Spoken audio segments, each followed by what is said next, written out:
قال اللہ تبارک و تعالی فی کلامہ المجید والفرقان الحمید بسم اللہ الرحمن الرحیم یا ایہا الذین آمنوا ان تطیعوا الذین کفروا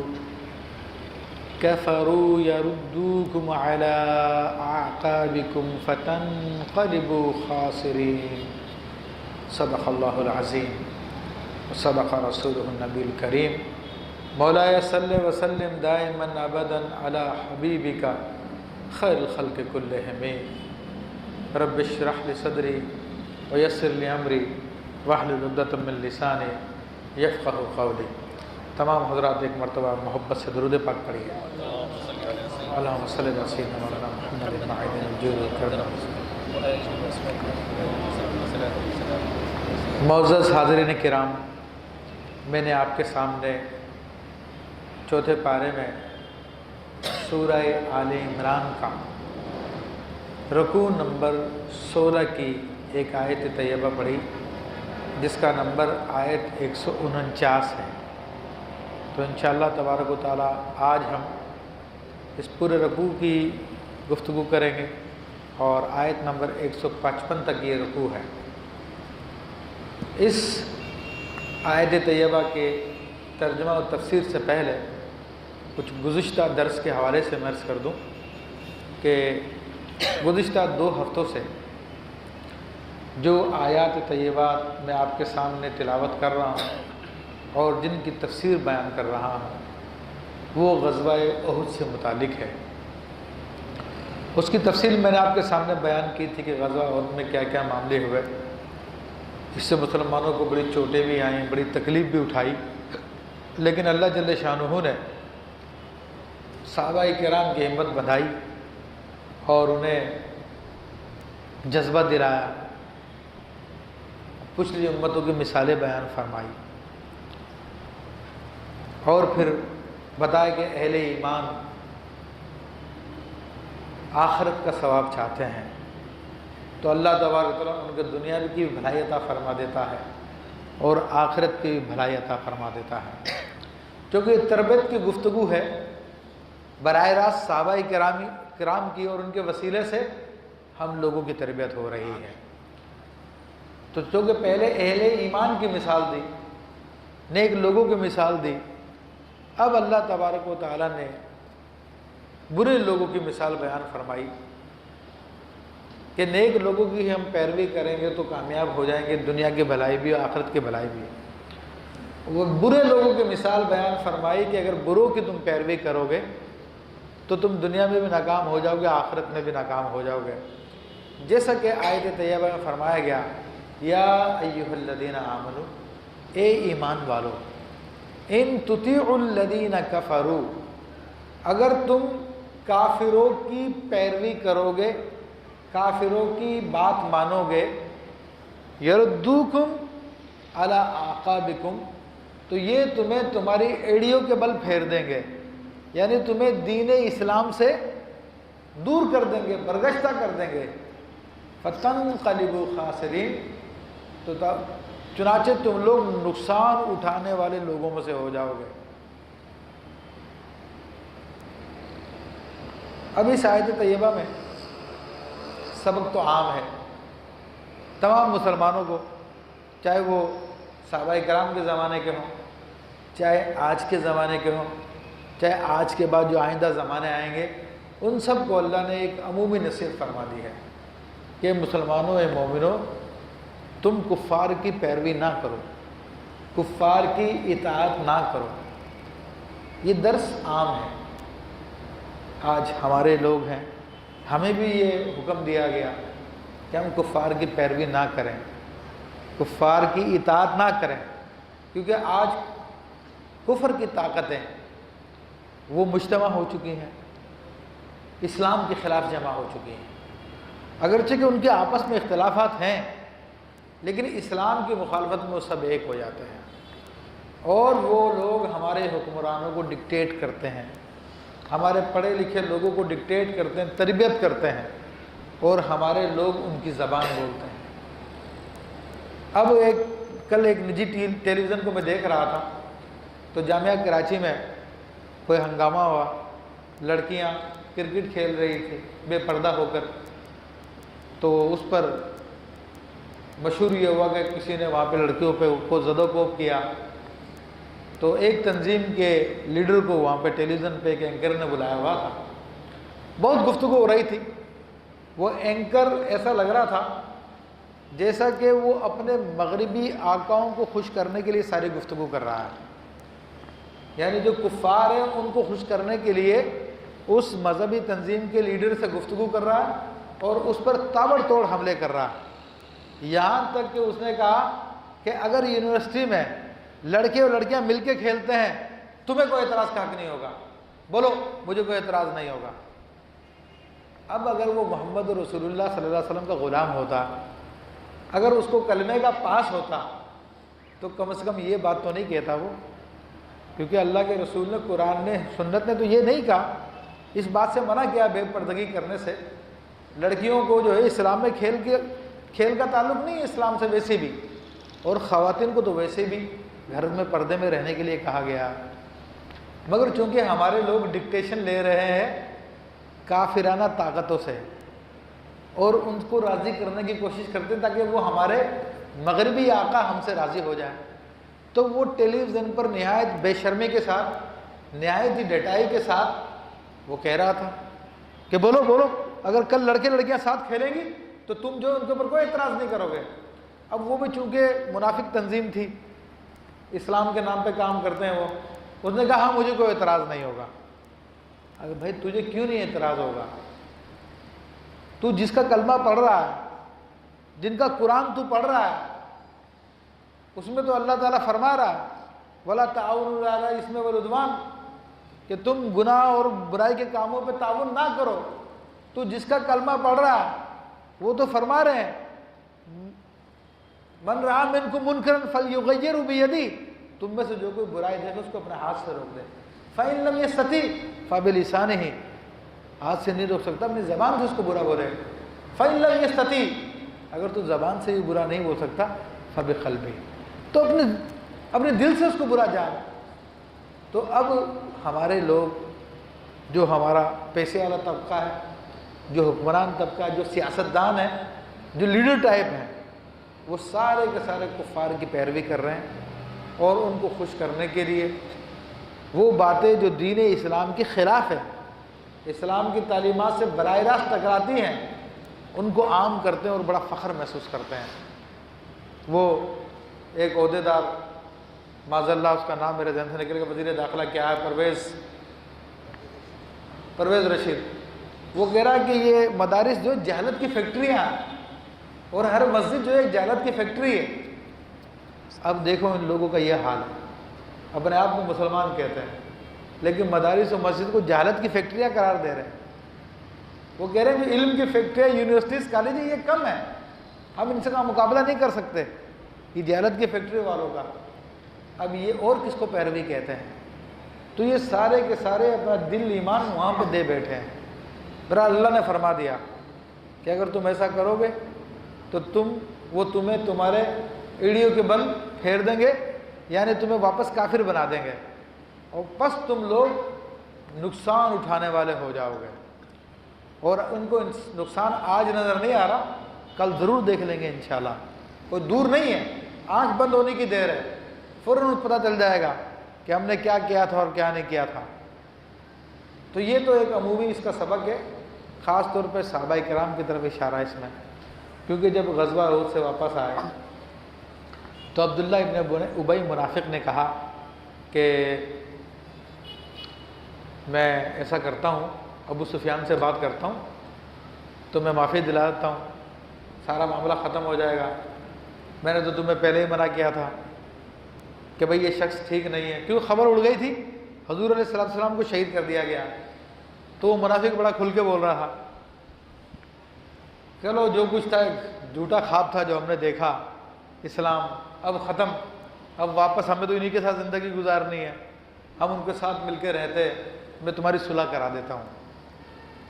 تو منافقین یہ باتیں کر رہے تھے، کمزور ایمان والے مسلمان ان کی طرف مائل ہو رہے تھے، لیکن اللہ تعالیٰ نے کیا فرمایا کہ اے ایمان والو، جو ان کی طرف مائل ہوا کمزوری کی وجہ سے، اس کو بھی اللہ نے کافر نہیں کہا، فرمایا کہ یا ایھا الذین آمنوا، اے ایمان والو، گناہ تھا یہ، لیکن انسان سے گناہ ہو سکتا ہے۔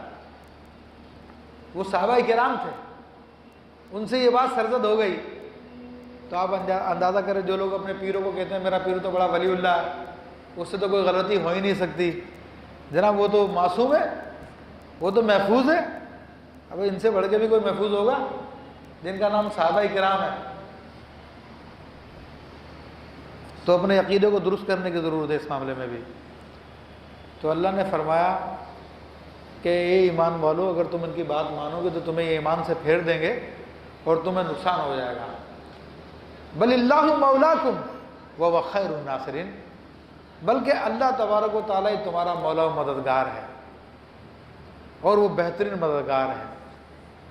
تو آج اگرچہ کہ مسلمان سیاسی طور پہ کمزور ہے، مالی طور پہ کمزور ہے، اسلحے کے طور پہ کمزور ہے، لیکن مسلمانوں کو پھر بھی ان کفار سے پینگے بڑھانے کی ضرورت نہیں ہے، ان سے دوستیاں کرنے کی ضرورت نہیں ہے۔ آج مسلمانوں کی 42 طاقتیں، 42 ممالک ہے، UN میں جا کے سب بیٹھے ہوئے ہیں، کافروں کے ہاتھ پہ بیعت کر کے بیٹھے ہوئے ہیں کہ ہاں جو تم رسول بناؤ گے ہم اس کی پیروی کریں گے، اور پوری دنیا کے مسلمان کر رہے ہیں اس وقت۔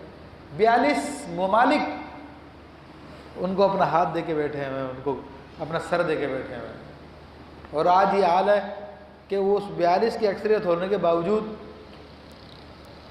فلسطین کے اندر مسلمانوں کو مارا جا رہا ہے، مگر ساری کی ساری کافر طاقتیں خاموش ہیں۔ بوسنیا میں، چیچنیا میں، کشمیر میں مسلمانوں کو قتل کیا جا رہا ہے، مگر یہ ساری کی ساری طاقتیں خاموش ہیں۔ تو یہ ہمارے کام کبھی نہیں آئیں گے، ہمارا مددگار اللہ تعالیٰ ہے اور وہی بہترین مددگار ہے۔ تو آج بھی ہمیں درس دیا جا رہا ہے مسلمانوں، ان کو چھوڑو، تم اپنی طاقت بناؤ اور اپنے رب سے تعلق جوڑو، اور وہی حقیقی مددگار ہے۔ یہ تمہارے کیسے مددگار ہیں جو تمہارے مشکل وقتوں میں تمہیں چھوڑ کے چلے جاتے ہیں، تمہیں مصیبتوں میں پھنسا جاتے ہیں؟ حقیقی مددگار اللہ ہے کہ جب تم کسی سے بات کرنے کے قابل نہیں تھے تب بھی تمہاری وہ مدد کر رہا ہے، اور جب تم بوڑھے ہو جاتے تب بھی تمہاری مدد کرتا ہے۔ تو حقیقی مددگار اللہ، اسی کی طرف رجوع کرو۔ سنلقی فی قلوب الذین کفروا الرعب بما اشرکوا باللہ ما لم ينزل به سلطانا، اور عن قریب ہم کافروں کے دلوں میں رعب ڈالیں گے کہ انہوں نے اللہ کا شریک ٹھہرایا، حالانکہ اس کے بارے میں کوئی دلیل نہیں ہے ان کے پاس۔ یعنی شریک ٹھہراتے کوئی دلیل تو ہو، دلیل ہو بھی نہیں سکتی اللہ کے شریک ہونے کی، کیونکہ وہ شرک سے پاک ہے۔ تو یہ ان پہ اعتراض کے طور پہ کہا تم اندھے ہو، خدا کا شریک بنا کے بیٹھے ہو تم لوگ، حالانکہ تمہارے پاس کوئی دلیل بھی نہیں شرک کی۔ تو اللہ فرما رہا ہے کہ اللہ نے ان کے دلوں میں رعب ڈال دیا ہے۔ کیوں ڈال دیا؟ کہ وہ اللہ کا شریک ٹھہراتے ہیں۔ تو مسلمان کے علاوہ دنیا میں جتنے بھی کفار پائے جاتے ہیں سب مشرک بھی ہیں، چاہے وہ اہل کتاب کیوں نہ ہو۔ کوئی 3 کو شریک مانتا ہے، اور کوئی عزیر علیہ السلام کو شریک مانتا ہے، اور کوئی 36 کروڑ دیوی دیوتاؤں کو مانتا ہے۔ تو شرک ضرور پایا جاتا تھا دنیا کے تمام مذاہب میں۔ تو اللہ فرما رہا ہے کہ اللہ تعالیٰ ان قریب ان کے دلوں میں رعب ڈال دے گا۔ یہ اس کی شان نزول یہ ہے کہ جب مسلمان بہت زخمی ہو گئے اور کفار نے سمجھا کہ ہم نے فتح حاصل کر لی، اور اس کے بعد ابو سفیان اپنے لشکر کو لے کے چلے گئے، تو ایک مقام پہ جا کے انہیں خیال آیا اور وہ کہنے لگے کہ ہم نے درخت کی شاخیں تو کاٹ دی مگر تنا ابھی تک باقی ہے، تنے کوئی کاٹا ہو نا تاکہ آئندہ یہ درخت بنے ہی نہ۔ تو اسلام کے کو ہم نے کافی نقصان پہنچا دیا، مگر ایسا کام کریں کہ اسلام کو جڑ سے اکھیڑ دیں۔ تو ابھی مسلمان زخمی پڑے ہوئے ہیں، ایک جا کے حملہ اور کرتے ہیں تو پورا اسلام ہی جڑ سے ختم ہو جائے گا۔ تو ابو سفیان نے ایک دیہاتی کو بھیجا، جاؤ جا کے محمد کو اطلاع کر دو صلی اللہ تعالیٰ علیہ وسلم کہ ہم دوبارہ حملہ کرنے کے لیے آ رہے ہیں۔ جب نبی علیہ السلام کو اطلاع ملی، آپ علیہ السلام نے صحابہ کرام کو فرما کے تیار ہو جاؤ۔ اب صحابہ کرام زخموں سے چور چور تھے، لیکن جب حضور علیہ السلام کا حکم سنا تو فوراً وہ تیار ہو گئے، اور اسی زخموں کی حالت میں وہ میدان جنگ کی طرف چلنا شروع ہو گئے۔ جب ان کو اطلاع ملی تو کفاروں کے دل پر رعب طاری ہو گیا، اور وہ ڈر گئے اور بھاگ گئے۔ پھر وہ مقابلے پہ نہیں آئے مسلمانوں کے، اللہ نے ان کے دلوں پر رعب طاری کر دیا تھا۔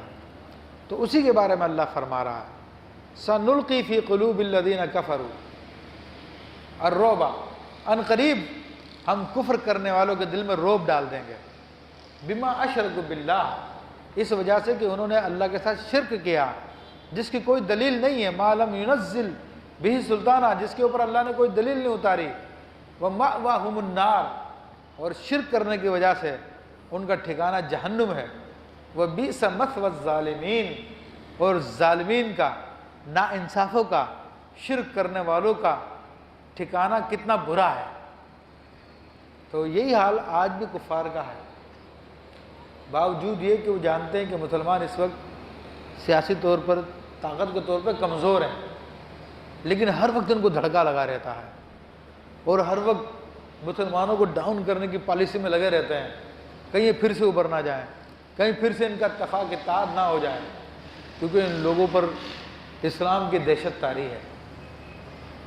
وہ مسلمانوں نے سرکار دو عالم صلی اللہ علیہ وسلم کے زمانے میں جو جنگیں کی تھی، پھر عمر فاروق کے زمانے میں ان کے بڑے بڑے دیوتا، بڑے بڑے ہیرو، ہرکولیس، کیسر و کسریٰ کی طاقتیں سب زمین بوس کر دی گئی تھی، اور پھر صلیبی جنگوں میں سلطان صلاح الدین ایوبی رحمۃ اللہ علیہ نے ان کے ناکو چنو چبوائے اور بیت المقدس کو آزاد کیا۔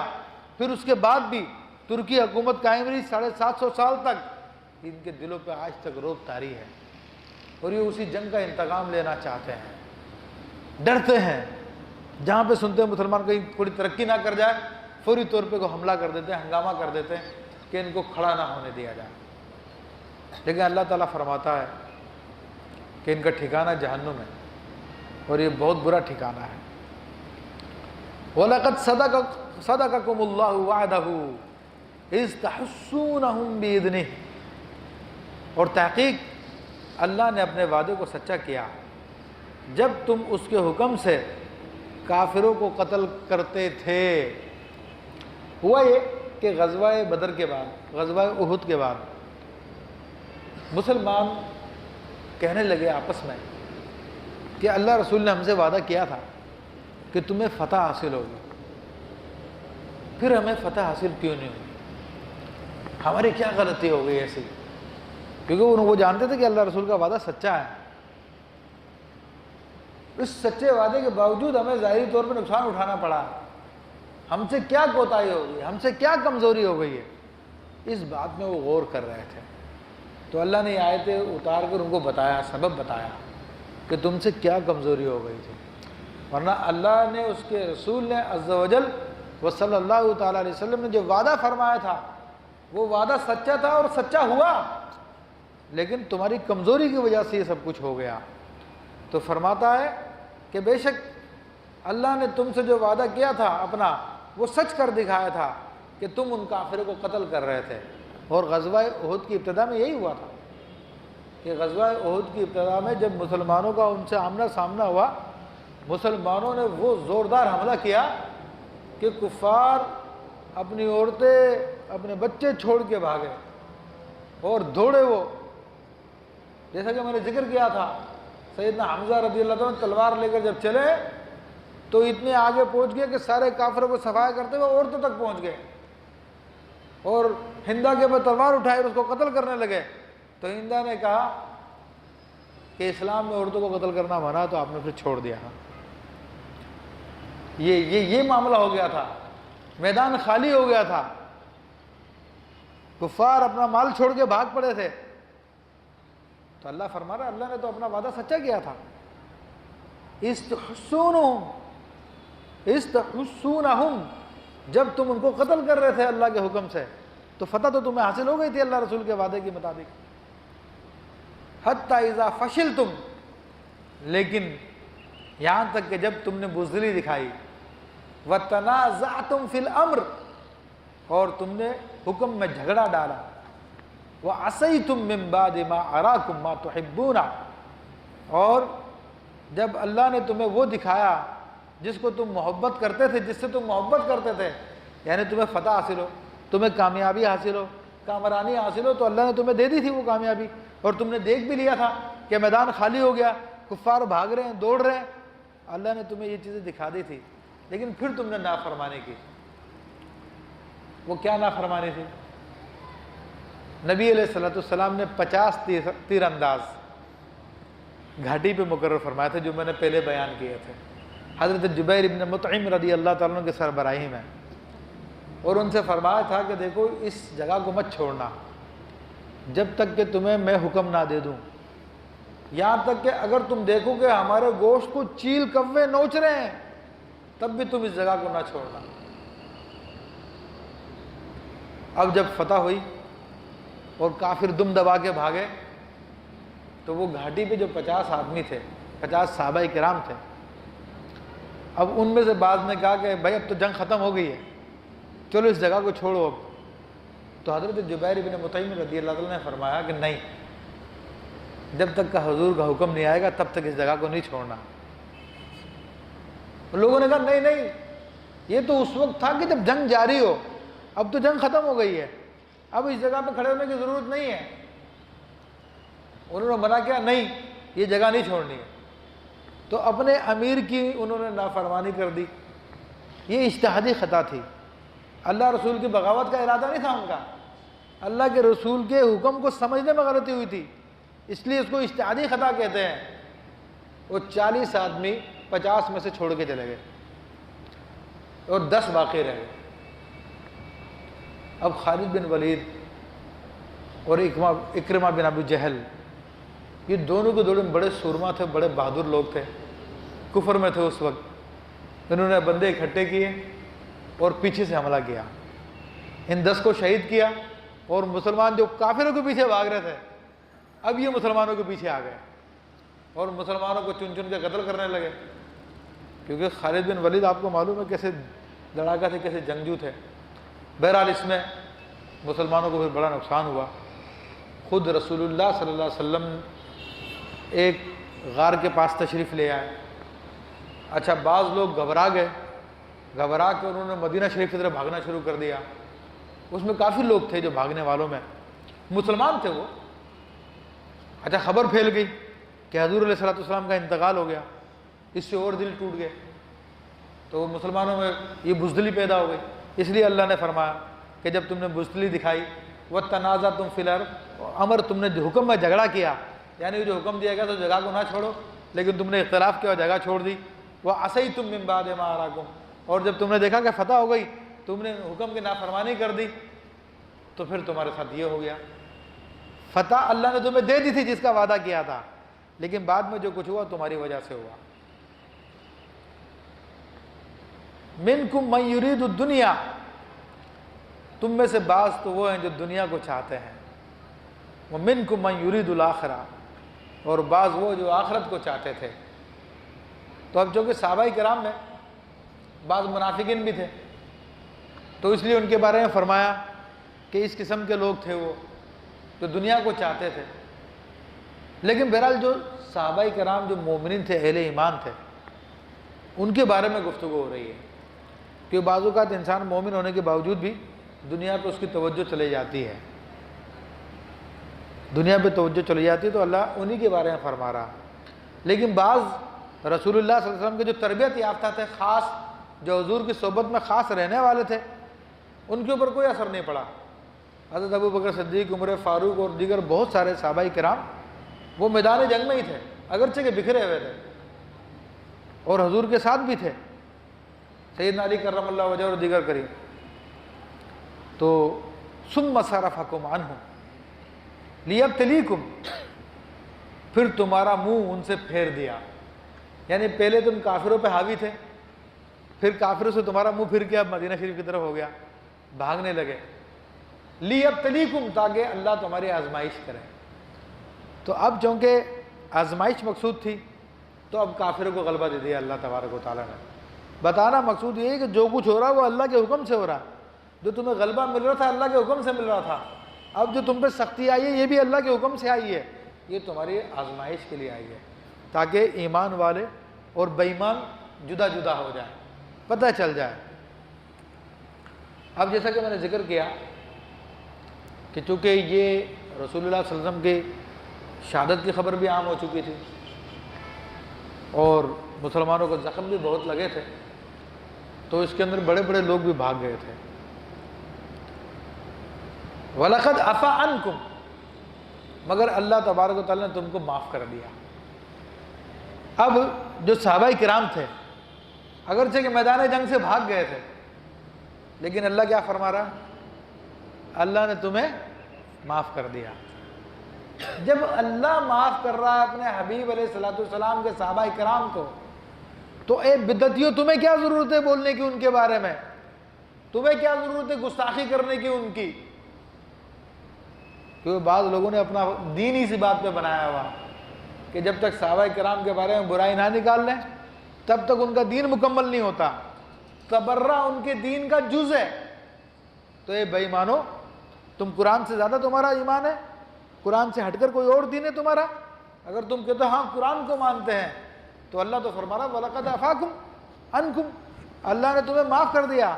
اور عفو کا معنی ہوتا ہے مٹا دینا، تمہارے گناہوں کو معاف کر دیا، مٹا دیا، نامہ اعمال سے وہ دھو دیا جو کچھ ہوا تھا۔ بڑی دلچسپ بات بیان کی مفسرین نے یہاں پر۔ ایک حضرت عبداللہ بن عمر رضی اللہ تعالیٰ عنہ حج کے موقع میں موجود تھے، تو شاید مصر کا یا شام کا کوئی آدمی آیا، وہ خارجیوں میں سے تھا، خارجی عقیدت کا تھا، اور خارجی جو ہے صحابہ کرام سے بغض رکھتے تھے۔ حضرت عثمان غنی، حضرت علی، حضرت شیخ، حضرت حسنین کریمین وغیرہ پر معاذ اللہ کفر کا فتویٰ دیتے تھے۔ تو وہ خارجی نے آ کے عبداللہ بن عمر سے کہا کہ تمہیں رب کعبہ کی قسم، جو میں تم سے سوال کروں تم اس کا جواب دو گے؟ اور سچ دینا جواب۔ اچھا، وہ اپنے مذہب کو ثابت کرنا چاہتا ہے۔ اس نے کہا بتاؤ کیا غزوہ احد میں حضرت عثمان غنی رضی اللہ تعالیٰ اس جنگ سے فرار نہیں ہو گئے تھے؟ آپ نے فرمایا ہاں۔ کیا غزوہ بدر میں عثمان غنی شریک نہیں ہوئے تھے نا؟ غیر حاضر تھے نا غزوہ بدر سے؟ آپ نے فرمایا ہاں، غزوہ بدر سے وہ غیر حاضر تھے۔ اس نے کہا اچھا یہ بتائیں، جب رسول اللہ صلی اللہ علیہ وسلم بیعت رضوان لے رہے تھے اس وقت بھی حضرت عثمان وہاں سے غائب تھے نا؟ آپ نے فرمایا ہاں۔ اس نے نعرہ مارا اللہ اکبر، خوشی کے مارے، یعنی جو حضرت عثمان کو برا کہتے ہیں وہ صحیح کہتے ہیں معاذ اللہ۔ حضرت عبداللہ بن عمر نے فرمایا او مردود، ذرا باتوں کا جواب بھی لیتا جا تو۔ آپ نے فرمایا کہ غزوہ احد کے بارے میں تو نے کہا تو اللہ تعالیٰ فرماتا وَلَقَدْ عَفَا عَنْكُمْ، کہ اللہ نے تمہیں معاف کر دیا ہے۔ تو جب اللہ معاف کر رہا تم کون ہوتے ہو اعتراض کرنے والے؟ اور غزوہ بدر میں حضرت عثمان شریک نہیں ہوئے تھے، کیوں نہیں ہوئے تھے؟ رسول اللہ کی بیٹی رقیہ ان کی بیوی تھی جو اس وقت بیمار تھی۔ رسول اللہ صلی اللہ علیہ وسلم نے خود فرمایا تھا کہ تم ان کی عیادت کرو، تمہیں غزوہ بدر میں شریک ہونے والے کا ثواب ہے، اور نہ صرف ثواب ہے، جب مسلمان فتح حاصل کر کے آئے تو مال غنیمت میں سے حصہ حضرت عثمان غنی کو بھی دیا۔ اور فرمایا کہ بیت الرضوان کی بات کر رہا ہے تو بیت الرضوان میں اس لیے حضرت عثمان غنی نہیں تھے کہ وہ رسول اللہ صلی اللہ علیہ وسلم کے سفیر بن کر مکہ والوں سے بات کرنے گئے تھے۔ اہل مکہ کے نزدیک سب سے زیادہ عزت والا اگر صحابہ کرام میں تھا تو وہ عثمان غنی رضی اللہ تعالیٰ عنہ تھے، اس لیے حضور نے ان کو وہاں پہ بھیجا تھا سفارت کے لیے۔ اور جب بیعت رضوان ہوئی تو حضور نے فرمایا اپنے ہاتھ کو فرمائیے عثمان کا ہاتھ ہے، جواب بھی لیتا جاتا ہوں۔ تو ایسے صحابہ کرام کے گستاخ کو جواب دینا چاہیے۔ فرمایا کہ وَاللَّهُ ذُو فَضْلٍ عَلَى الْمُؤْمِنِينَ، تو اللہ تعالیٰ مومنین پہ بڑا فضل فرمانے والا۔ تو اگر گناہ سرزد ہو جائیں مومنین سے تو یہ نہیں کہ دین سے نکل جائیں گے، وہ یہ رسول اللہ صلی اللہ علیہ وسلم کے امتی ہیں، اللہ ان پہ فضل فرماتا ہے۔ اور صحابہ تو بہت پیارے ہیں اللہ تبارک و تعالیٰ کو، کیونکہ وہ رسول اللہ کو بہت پیارے ہیں۔ تو اللہ تعالیٰ ان کی شانیں بیان کرتا ہے قرآن میں، اور اللہ تبارک و تعالیٰ نے یہ الفاظ اس لیے بیان کر دیے کہ اللہ نے ان کو تم کو معاف کر دیا، اور اللہ مومنین پہ بڑا فضل فرمانے والا ہے، تاکہ گستاخ، بدتمیز، تبرہ کرنے والوں کو جرأت نہ ہو سکے، اور مسلمان یہ آیت دکھا کے اس کو بتا دیں کہ تو جھوٹا ہے، تو گستاخ ہے۔ یہ اللہ نے اپنے نبی کے صحابہ کی شان بیان فرمائی ہے یہاں پر۔ پھر فرمایا کہ اذ تسعدون ولا تلؤون علی احد، اور جب تم منہ اٹھائے چلے جاتے تھے اور پیٹھ پھیر کر کسی کو نہ دیکھتے تھے، والرسول یدعوکم فی اخراکم، اور ہمارے رسول علیہ الصلوۃ والسلام مسلمانوں کی ایک دوسری جماعت میں کھڑے ہو کر تم کو پکار رہے تھے، فَأَثَابَكُمْ غَمًّا بِغَمٍّ، تو تمہیں غم کا بدلہ غم دیا، لِكَيْ لَا تَحْزَنُوا عَلَى مَا فَاتَكُمْ، یہ اس لیے کہ جو ہاتھ سے تمہارے فوت ہو گیا تمہیں اس کا غم نہ ہو، وَلَا مَا أَصَابَكُمْ، اور نہ اس کا غم جو تکلیف تمہیں پہنچی ہے، وَاللَّهُ خَبِيرٌ بِمَا تَعْمَلُونَ، اللہ تبارک و تعالیٰ تمہارے کاموں کی خبر ہے اللہ تعالیٰ کو۔ اب اس آیت طیبہ میں اللہ جل شانہ نے وضاحت کر دی اور بتا دیا کہ ایک واقعے کو بیان فرما رہا ہے، جیسا کہ میں نے ابھی ذکر کیا کہ حملہ بڑا زبردست ہوا تھا، خود سرکار دو عالم صلی اللہ علیہ وسلم کے چہرے مبارکہ پہ زخم آیا تھا، دندان مبارکہ کنارہ جھڑ گیا تھا، اور آپ بھی ایک غار کے پاس تشریف لے آئے تھے۔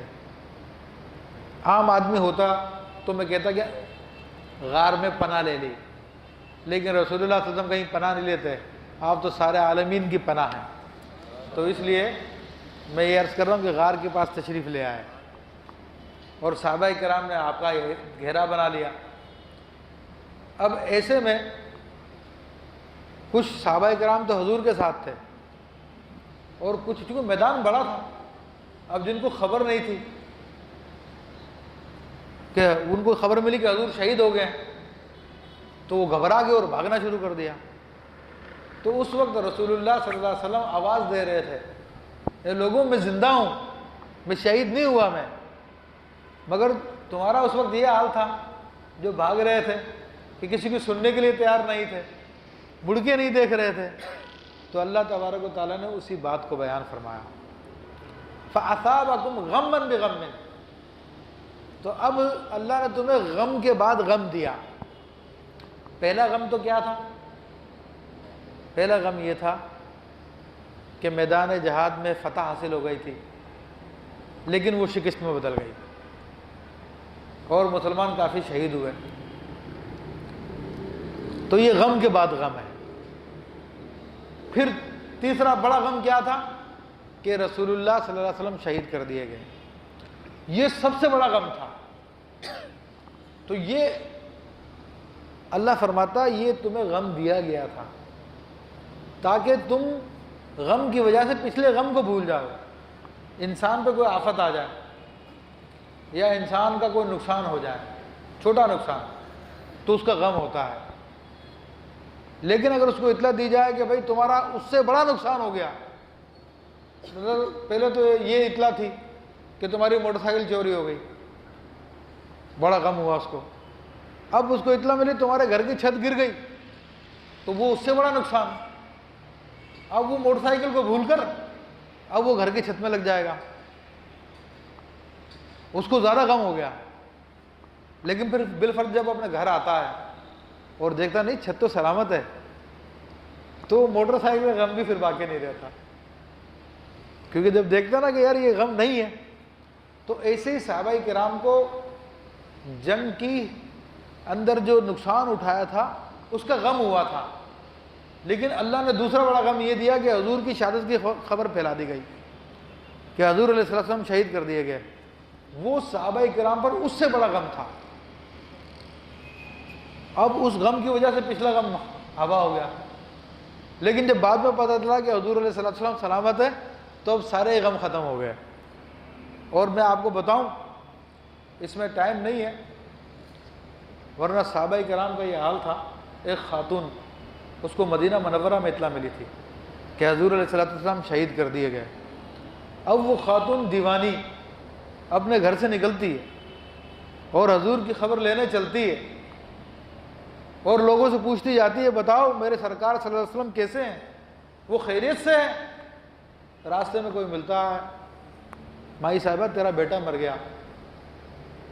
کہا مجھے بتاؤ اس کو چھوڑو، میرے آقا کیسے ہیں؟ آگے جاتی ہے، مائی صاحبہ تیرا شوہر مر گیا۔ کہا ان کو چھوڑو، مجھے یہ بتاؤ میرے آقا کیسے ہیں؟ آگے جاتی ہے کہ تمہارا باپ مر گیا۔ تو کہتے ہیں کہ مجھے اس کو چھوڑو، تمہیں بتاؤ میرے آقا کیسے ہیں؟ پھر ان کو بتایا جاتا ہے کہ رسول اللہ صلی اللہ علیہ وسلم سلامت ہے۔ تو وہ کہتی ہے کہ اگر میرے آقا سلامت ہو سارے غم ختم، ایسی محبت کا عالم تھا۔ تو یہ سارے کے سارے معاملات تھے۔ اب جب سرکار سلامت ہو سارے غم ختم، تو اللہ یہی فرما رہا لِكَيْ لَا تَحْزَنُوا عَلَىٰ مَا فَاتَكُمْ وَلَا مَا أَصَابَكُمْ، چھوٹے غم کے بعد بڑا غم دیا تھا تاکہ تم کو جو تکلیف پہنچی ہے اس کا بھی تمہیں غم نہ رہے، جو تمہارے ہاتھ سے چھن گیا ہے اس کا بھی غم نہ رہے۔ فرمایا کہ ثُمَّ أَنزَلَ عَلَيْكُم مِّن بَعْدِ الْغَمِّ أَمَنَةً نُعَاسًا يَغْشَىٰ طَائِفَةً مِّنكُمْ وَطَائِفَةٌ قَدْ أَهَمَّتْهُمْ أَنفُسُهُمْ يَظُنُّونَ بِاللَّهِ غَيْرَ الْحَقِّ ظَنَّ الْجَاهِلِيَّةِ۔ اب یہ بھی پورا ایک واقعہ ہے، وہ پہلے میں واقعہ آپ کو ذکر کر دوں۔ جب مسلمان مقابلے کے لیے چلے تھے غزوہ احد میں، تو مسلمانوں کی تعداد تھوڑی تھی، اچھا منافقین بھی ساتھ آ گئے تھے۔ اب مسلمانوں کو جو ہے مقابلے میں کھڑے ہیں، کفار مقابلے میں بہت زیادہ ہیں۔ تو اللہ تبارک و تعالیٰ نے صحابہ کرام پر فضل فرمایا اور صحابہ کرام پر اپنی امن اتارا، سکینہ اتاری۔ اور جب سکینہ انسان پہ اترتا ہے، اللہ کی طرف سے امن اترتا ہے، تو بندے کو پھر مدہوشی طاری ہوتی ہے۔ تو صحابہ کرام کا یہ حال تھا غزوہ احد میں۔ حضرت طلحہ رضی اللہ عنہ فرماتے کئی دفعہ میرے ہاتھ سے تلوار چھوٹ کے گر گئی، میدان جنگ میں کھڑے مگر نیند طاری ہو رہی ہے اور تلوار چھوٹ کے گر رہی ہے۔ دشمن کو دیکھ کے تو آدمی ہوش میں آ جاتا ہے، لیکن صحابہ کا یہ حال ہے کہ نیند آ رہی ہے۔ آپ کی نہیں بلکہ کئی صحابہ کے ساتھ ایسا ہوا۔ تو صحابہ پر تو یہ سکینہ اتر رہا تھا، وہ نیند میں ان کے ہاتھ سے تلوار چھوٹ چھوٹ کے گر رہی تھی، اور برابر میں منافقین کا یہ حال تھا کہ یار آج مارے گئے، آج پھنس گئے، آج تو ہماری جان نہیں بچے گی، آج ہم مر جائیں گے۔ ادھر صحابہ جو ہے ان کو اتنا امن طاری ہے۔ تو اللہ اسی نقشے کو بتا رہا کہ پھر اس نے تم پر نازل کیا غم کے بعد ایک امن والی اونگ، یغشا طائفۃ منکم، جو تم میں سے ایک گروہ کو ڈھانپ رہی تھی، یعنی جو پکے مومن تھے ان کے اوپر وہ نیند طاری ہو رہی تھی۔ وَطَائِفَةٌ قَدْ أَهَمَّتْهُمْ أَنفُسُهُمْ، اور ایک گروہ وہ تھا جو منافقین کا تھا، ان کو ان کے نفسوں نے پریشان کر دیا تھا۔ يَظُنُّونَ بِاللَّهِ غَيْرَ الْحَقِّ ظَنَّ الْجَاهِلِيَّةِ، اور وہ اللہ کے بارے میں جاہلیت والے گمان رکھ رہے تھے، کفر والے گمان رکھ رہے تھے، یعنی اللہ کو بھول گئے تھے کہ آج کوئی نہیں بچائے گا ہمیں ان کافروں سے۔ یقولون هل لنا من الامر من شیء، وہ کہہ رہے تھے کہ اگر ہمارا بھی کچھ اختیار ہے، آج ہمارے اختیار میں کچھ بھی نہیں ہے۔ وہ دیکھ رہے تھے آج ہم بے اختیار ہیں، تعداد تھوڑی ہے، دشمن زیادہ ہے، اسلحہ ان کے پاس زیادہ ہے، آج مارے گئے بس۔ کیونکہ ایسے جو کمزور ایمان کا آدمی ہوتا ہے اس کو اپنی جان کے پڑ جاتی ہے، اور جو مومن ہوتا ہے بولا کوئی بات نہیں، میرا رب میرے ساتھ ہے، جان جائے گی تو اسی کے نام پہ جائے گی، ورنہ میرا رب چاہے گا تو مجھے فتح عطا فرما دے گا۔ یہی حال مومنوں کا تھا۔ قل ان الامر کلہ للہ، اے حبیب آپ فرما دیجئے، ان کو بتا دیں منافقین کو سارا اختیار اللہ کا ہے۔ یخفون فی انفسہم ما لا یبدون لک، اپنے دلوں میں یہ منافق وہ باتیں چھپا رہے ہیں جو آپ کے سامنے ظاہر نہیں کرتے۔ دل میں ان کی کفر ہے، زبان پہ اسلام بول رہے ہیں، دل میں یہ ڈرپوک ہیں، ظاہری طور پہ جو ہے دکھانے کے لیے ساتھ آگے لڑنے کے لیے، یقولون، یہ منافق کہہ رہے ہیں، لو کان لنا من الامر شیء ما قتلنا ہاہنا، اگر ہمارا کچھ بس چلتا تو آج ہم بے بسی میں یہاں پہ مارے نہیں جاتے۔ منافق کہہ رہے ہیں، قل لو کنتم، اب اللہ فرما رہا، آپ فرما دیے حبیب صلی اللہ علیہ وسلم، لو کنتم فی بیوتکم، اگر تم اپنے گھروں میں بیٹھے ہوئے ہوتے، لبرز الذین کتب علیہم القتل الی مضاجعہم، اگر ان کا قتل ہونا لکھا ہوتا تو وہ لوگ اپنے گھروں سے نکل کر اپنے قتل ہونے کی جگہ پہ آ جاتے ہیں۔ تم یہ کہہ رہے ہو آج ہم یہاں پہ آگے پھنس گئے؟ نہیں، ایسا نہیں ہے، اگر تمہارا قتل ہونا تو ہوگا، اگر تم گھروں پہ بھی بیٹھے ہوتے تب بھی اللہ تمہیں وہاں سے نکال کے یہاں پہنچا دیتا اور تم قتل سے بچ نہیں سکتے تھے۔ وَلِيَبْتَلِيَ اللَّهُ مَا فِي صُدُورِكُمْ، یہ سارا اس لیے ہو رہا تمہارے ساتھ تاکہ اللہ تبارک تعالیٰ تمہارے سینوں کی بات کو آزمائے، وَلِيُمَحِّصَ مَا فِي قُلُوبِكُمْ، اور جو کچھ تمہارے دلوں میں ہے اسے کھول دے، وَاللَّهُ عَلِيمٌ بِذَاتِ الصُّدُورِ، اور اللہ تبارک و تعالیٰ دلوں کی باتوں کو جانتا ہے۔ تو میرے بھائیو، یہ آیت توحید ہے، یہ آیت توکل ہے۔ اس آیت کو قطب شمالی کہا جاتا ہے۔ قرآن میں دو آیتیں ہیں، ایک قطب شمالی ہے اور ایک قطب جنوبی ہے۔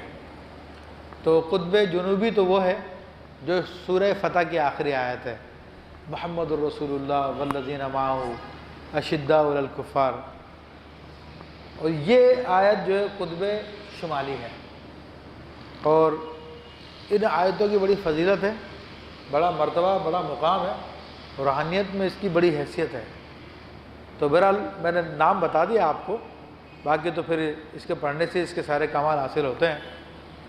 لیکن اس آیت طیبہ کا خلاصہ یہی ہے کہ جو کچھ ہونا وہ اللہ کے حکم سے ہونا ہوتا ہے، اور بندہ مومن کو گھبرانے کی ضرورت نہیں ہے، اللہ تعالیٰ کا فضل اس کے ساتھ ہوتا ہے، اور منافق ہر حال میں ایسا ہی ہوتا ہے جیسا کہ اندر سے وہ ہے۔ پھر فرمایا، ان الذین تولوا منکم یوم التقى الجمعان انما استزلهم الشیطان ببعد ما کسبوا، بے شک وہ جو تم میں سے پھر گئے تھے جس دن دونوں فوجیں ملی تھیں، انہیں شیطان ہی نے لغزش دی اپنے بعض اعمال کے باعث، جیسا کہ میں نے تو، لیکن بہرحال اللہ فرما رہا ہے کہ یہ میدان سے تمہارا چلا جانا بھی تمہارے بعض اعمال کی وجہ سے تھا۔ وہ بعض اعمال کیا تھے؟ رسول اللہ صلی اللہ علیہ وسلم کے حکم عدولی کی وجہ سے، اس کی وجہ سے تمہیں پھر یہ دیکھنا پڑا سب کچھ۔ لیکن چونکہ یہ حضور علیہ السلام کے صحابہ ہیں اور اہل ایمان سے منافق نہیں تھے یہ، تو ان کے بارے میں اللہ فرما رہا ہے، وَلَقَدْ عَفَا اللَّهُ عَنْهُمْ، اللہ نے ان کو بہرحال معاف فرما دیا۔ ان اللہ غفور حلیم، اللہ تبارک و تعالیٰ بہت بخشنے والا ہے اور حلم والا ہے۔ تو یہاں پر صحابہ کرام رضوان اللہ اجمعین کے بارے میں مسلمانوں کا نظریہ بھی کلیئر ہو جاتا ہے کہ صحابہ کرام رضوان اللہ علیہم اجمعین سے جو ظاہری طور پر لغزشیں سرزد ہوئیں، جو خطائیں سرزد ہوئیں، وہ اللہ تبارک و تعالیٰ نے ان کی حیاتی میں انہیں معاف فرما دی تھی۔ اور دیکھیں انسانیت کا تقاضا ہے، الانسان مرکب من الخطا والنسیان، تو انسان تو غلطی اور بھول سے مرکب ہے۔ اول ناسن، پہلا بھولنے والا پہلا انسان ہی ہے۔ تو یہ انسان میں بات ہوتی ہے کہ اس سے ایسی باتیں سرزد ہو جاتی ہے جو ظاہری طور پہ گناہ ہوتی ہے، تو اگر اس میں اس کا قصد نہیں ہے تو اللہ تبارک و تعالیٰ معاف فرمانے والا ہے۔ اور سوائے انبیاء کرام علیہ السلام کے کوئی بھی معصوم نہیں ہے۔ جس کو ہم محفوظ کہتے ہیں کہ بھئی اللہ کا ولی محفوظ ہوتا ہے، تو اس سے مراد یہ نہیں ہوتا کہ اس سے گناہ سرزد ہی نہیں ہو سکتا۔ اہل سنت کا عقیدہ یہ ہے کہ اس سے گناہ سرزد ہو سکتا ہے، لیکن وہ فوراً اپنے گناہ کی معافی مانگ لیتا ہے، اپنے گناہ پہ اڑتا نہیں ہے، اپنے گناہ پہ اٹکتا نہیں ہے، کتنا بڑا ولی کیوں نہ ہو۔ یہ سیدنا امام ابو الحسن شاذلی رضی اللہ تعالیٰ عنہ کے بارے میں آتا ہے کہ آپ کے زمانے کے ایک مشہور ولی تھے جن کا نام شیخ عبد القادر تھا۔ انہوں نے ایک مرتبہ امام شاذلی رضی اللہ تعالیٰ عنہ سے پوچھا کہ حضور کیا اللہ کا ولی گناہ کر سکتا ہے؟ بلکہ الفاظ تھے کہ زنا کر سکتا ہے اللہ کا ولی؟ تو آپ نے فرمایا کہ اس ذات کی قسم جس کے قبضے میں میری جان ہے، اگر عین ذات الہی کا مشاہدہ کر رہا تب بھی گناہ کر سکتا ہے۔ کیا؟ عین ذات الہی کا مشاہدہ کر رہا ہو تب بھی وہ گناہ کر سکتا ہے۔ یہ اہل سنت کی بات کر رہا ہوں میں، اور اماموں کے امام سیدنا جنید بغدادی رحمۃ اللہ سید الطائفہ ہیں، ان سے پوچھا گیا ایزنی ولی اللہ، کیا اللہ کا ولی زنا کر سکتا ہے؟ تو فرمایا کان امر اللہ قدرا مقدورا، کہا اللہ کا اگر لکھا ہوا تو ہو کے رہے گا۔ لیکن فرق کیا ہے ایک عام آدمی کے گناہ میں، ایک اللہ کے ولی کے گناہ میں؟